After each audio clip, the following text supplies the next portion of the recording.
Hello friends, welcome to my YouTube channel. Friends, इस channel पर मैं आपको 8th क्लास का कंप्लीट मैथ्स पढ़ाऊंगा। अगर आपको 8th क्लास का कंप्लीट मैथ्स पढ़ना है तो प्लीज़ आप इस चैनल को सब्सक्राइब कर लें। तो आज शुरू करते हैं एक्सरसाइज 2.2 से। Question number 8। 3 consecutive integers are such that when they are taken in increasing order and multiplied by 2, 3 and 4 respectively they add up to 74। देखिए क्वेश्चन में किया हुआ है कि 3 कॉन्जिक्यूटिव इंटीजर्स हैं। अब कॉन्जिक्यूटिव का मतलब होता है लगातार। कॉन्जिक्यूटिव का मतलब होता है लगातार, और इंटीजर आप जानते हैं प्लस माइनस के जो नंबर्स होते हैं वो हैं। तो 3 इंटीजर्स हैं, वो कॉन्जिक्यूटिव हैं। तो अगर पहले इंटीजर को मैं x मान लेता हूं तो दूसरा इंटीजर x प्लस 1 होगा, क्योंकि पहले से अगला वाला जो होता है वो एक नंबर ज़्यादा ही तो होता है, और इससे जो अगला होगा वो x प्लस 2 होगा। ये वाला इससे एक एक्स्ट्रा हो जाएगा। तो 3 कॉन्जिक्यूटिव इंटीजर्स हैं और उनको रेस्पेक्टिवली 2, 3 और 4 से मल्टीप्लाई किया तो उनका जो सम है वो 74 आ गया। ये क्वेश्चन है। तो आपको ये इंटीजर्स पता करने हैं। तो देखिए, सबसे पहले तो जो भी चीज़ आपको पता करनी होती है ना, उसे x मान लेते हैं। तो लेट फर्स्ट इंटीजर, तो पहला इंटीजर मैंने x मान लिया। तो देन सेकंड इंटीजर, तो सेकंड इंटीजर इसका कॉन्जिक्यूटिव है ना, लगातार वाला, तो इससे आगे वाला इसमें लिखा भी हुआ है taken in increasing order. Increasing order में ही लिखा हुआ है, यानी इसके बाद इससे अगला वाला आएगा। तो इससे जो अगला वाला आएगा वो इससे एक एक्स्ट्रा होगा। ये दूसरा हो गया। एंड थर्ड इंटीजर और तीसरा इंटीजर इससे एक एक्स्ट्रा, यानी x प्लस 1 में 1 और जोड़ देंगे तो x प्लस 2 हो गया। तो ये तो वो 3 इंटीजर्स हैं। अब आते हैं अकॉर्डिंग टू क्वेश्चन कि क्वेश्चन के हिसाब से क्या प्रॉब्लम है।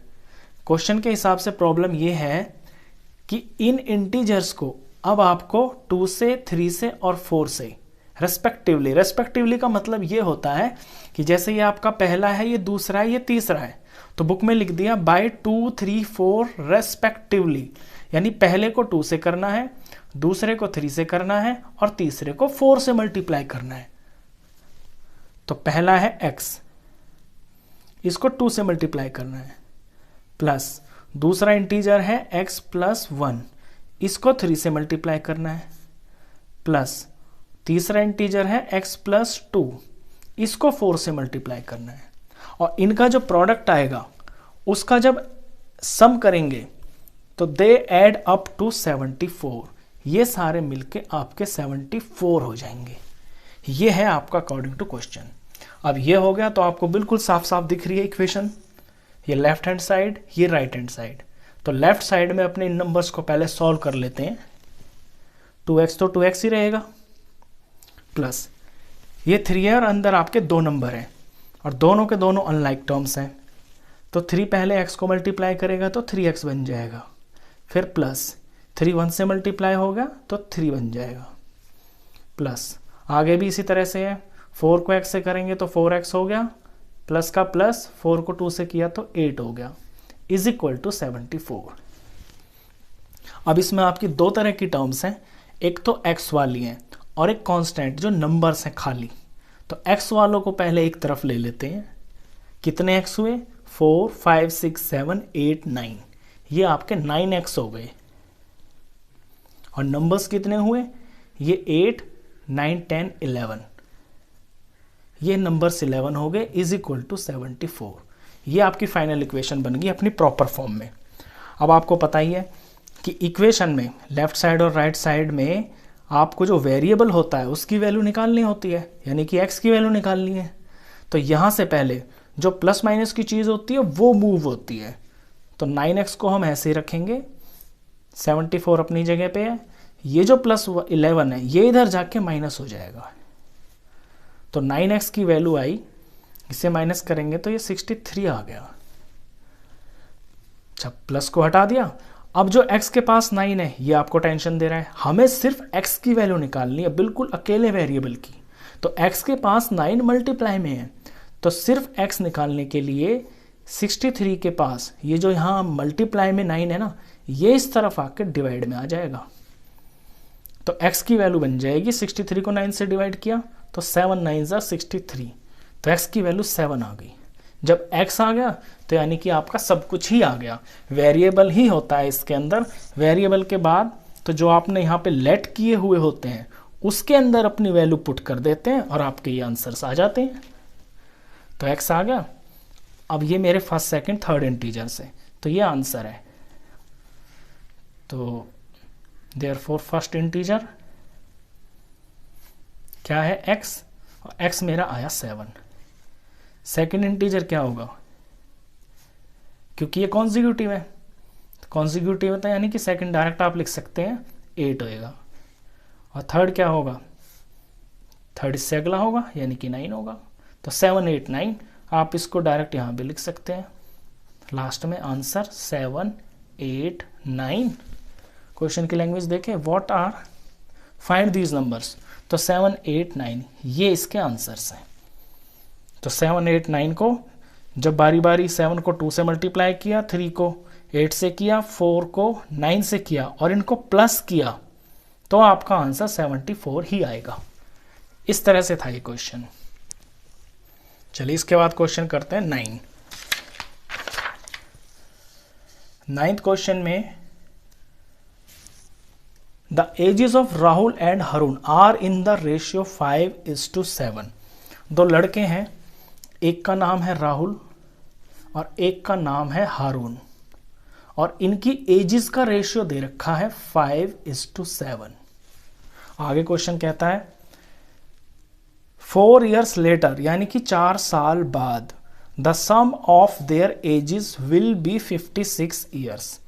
4 साल बाद जो इनकी एज होगी ना, उस एज को जब प्लस करेंगे यानी कि सम करेंगे तो वो 56 के बराबर होगी।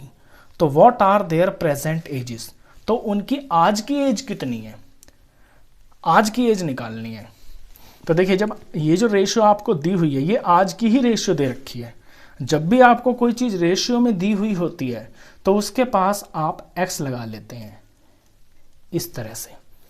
तो ये जो 5x है और 7x है ये राहुल और हारून की आज की एज हो गई। यहां से अपने सम को शुरुआत करेंगे। तो late age of Rahul and Haroon, देखिए राहुल पहले लिखा है तो मैं राहुल पहले लिखूंगा, हारून आ गया तो फिर हारून लिखूंगा। रेशियो का इसमें बड़ा ध्यान रखना होता है। जब राहुल और हारून लिखा है और 5 और 7 लिखा है यानी राहुल के लिए तो 5 है और हारून के लिए 7 है। तो the age of Rahul and Haroon are 5x and 7x years. मान लिया आज वो 5x और 7x ईयर्स के हैं, दोनों को दोनों, राहुल और हारून। अच्छा अब कहता है 4 साल बाद, तो 4 years लेटर,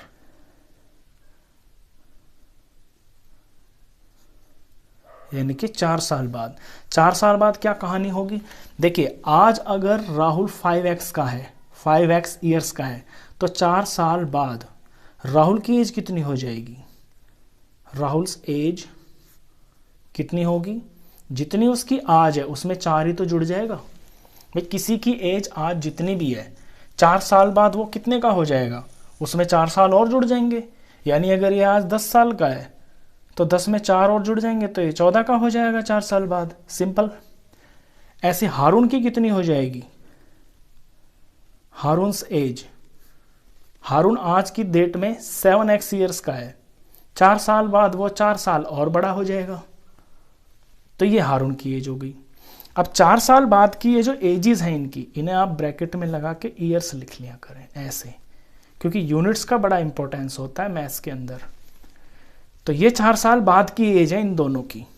अब 4 साल बाद की ये जो एज है ना, इनको जब सम कर देंगे, इन्हें जोड़ देंगे तो ये होती है आपकी 56। तो अकॉर्डिंग टू क्वेश्चन यहाँ से है कि अकॉर्डिंग टू क्वेश्चन ये राहुल की एज है 4 साल आगे वाली, ये हारून की एज है 4 साल आगे वाली, और इनको जब प्लस कर देंगे तो 56 के बराबर आती है दोनों की एज। तो बन गई सिंपल इक्वेशन। अब इसमें आपको दिख रहा होगा x वाले और खाली नंबर दिख रहे हैं, तो x आपस में जुड़ जाएंगे, 5x और 7x, ये हो गया 12x, और 4 और 4 ये हो गया 8 इज इक्वल टू 56। अब बिल्कुल सिंपल सी इक्वेशन दिख रही है आपको, ये x है, ये नंबर है, इज इक्वल टू नंबर है, हमें x निकालना है। तो इक्वेशंस के रूल तो अब तक आप जान गए होंगे कि पहले अपने जो प्लस माइनस होता है उसे मूव करते हैं वेरिएबल के पास से।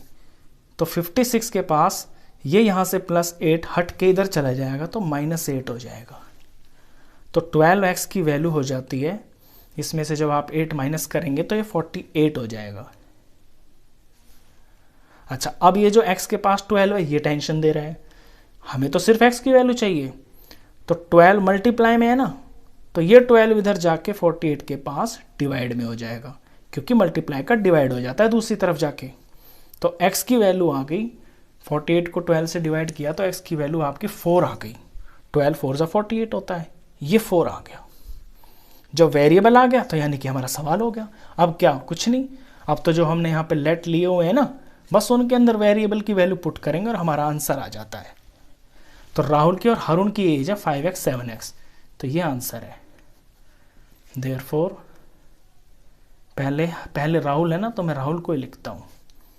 Therefore Rahul's present age, present यानी कि आज की उनकी एज, राहुल्स प्रेजेंट एज हो है 5x। तो 5 के अंदर इस x की वैल्यू पुट करनी है जो यहाँ पे आया है, 5 4 जा 20, और ये ईयर्स में है। फिर है हरुण, तो हरुण्स प्रेजेंट एज,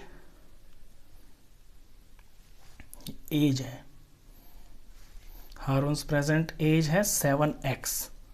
तो यहाँ पे 7 के साथ में x की वैल्यू पुट करनी है, ये आपका 4 है। तो 7 4 जा 28 ईयर्स। तो आज की तारीख में राहुल 20 साल का है और हरुण 28 साल का है। अब ज़रा इसे चेक कर लें क्वेश्चन को, कभी कभी पेपर में ऐसे आ जाए, वैसे तो आता नहीं है वर्ड प्रॉब्लम में, लेकिन सिर्फ आपके आंसर की संतुष्टि के लिए। देखिए, आज की तारीख में राहुल 20 साल का है और हरुण 28 साल का है, 28। 4 साल बाद कितने का होगा ये, राहुल 24 साल का, हरुण कितने का हो जाएगा, 32 ईयर्स का।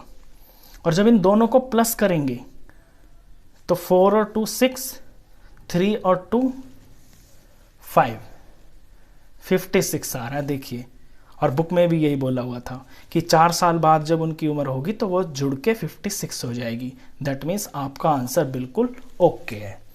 तो इस वीडियो में बस इतना ही, मिलते हैं फिर नेक्स्ट वीडियो में, तब तक के लिए good bye and thank you.